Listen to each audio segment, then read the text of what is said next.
Magandang araw, mga kaibigan. Welcome sa aking YouTube channel, kung saan hatid ko sa inyo ang mga latest na balita, usap-usapan, at kaalaman tungkol sa ating mga paboritong Pinoy celebrities.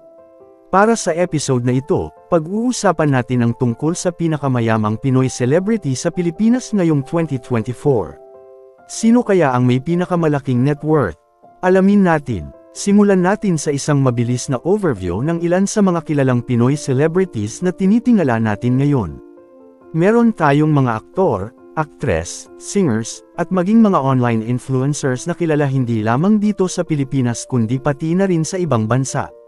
Pero sa kabila ng kanilang kasikatan, sino nga ba ang nangunguna pagdating sa yaman? Simulan natin sa top 5 at nakuha ito ni Bea Alonzo na ipinanganak noong October 17, 1987.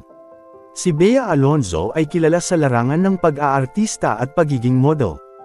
Ayon sa reports, ang kanyang net worth ay nasa 1.4 billion pesos. Sunod naman ay si Sharon Gamboa Cuneta Pangilinan. Ipinanganak noong January 9, 1966. Siya ay mas kilala bilang Sharon Cuneta. Siya ay isang Pilipina actress, TV host, at mang-aawit. At dahil sa kanyang successful na mga projects at negosyo, ang kanyang estimated net worth ay nasa 2.4 billion pesos. Ang ating third placer ay si Gretchen Barreto. Ipinanganak noong March 6, 1970, na kilala rin bilang isang aktres, kapatid ng mga artista ding sina Marjorie Barreto at Claudine Barreto. Hindi lamang siya aktibo sa showbiz, kundi pati na rin sa kanyang pag-business. Ang kanyang yaman ay umaabot ng 2.6 billion pesos. Nasa pangalawa naman si Willie Revillame. Sumikat si Willie Revillame nang ipinalabas niya ang kanyang game show na Wawawin noong 2015. Isa sa mga top endorsers at highly paid na celebrities. Ang kanyang net worth ay tinatayang nasa 4 billion pesos. At ang pinakamayamang Pinoy celebrity ngayong 2024 ay si Manny Pacquiao. Bukod sa kanyang tagumpay sa pagbaboxing, malaki rin ang kanyang kinikita mula sa endorsements, investments, businesses. Ang kanyang net worth ay umaabot sa humigit kumulang 11 billion pesos. Pero paano nga ba nila nakuha ang ganitong kalaking yaman?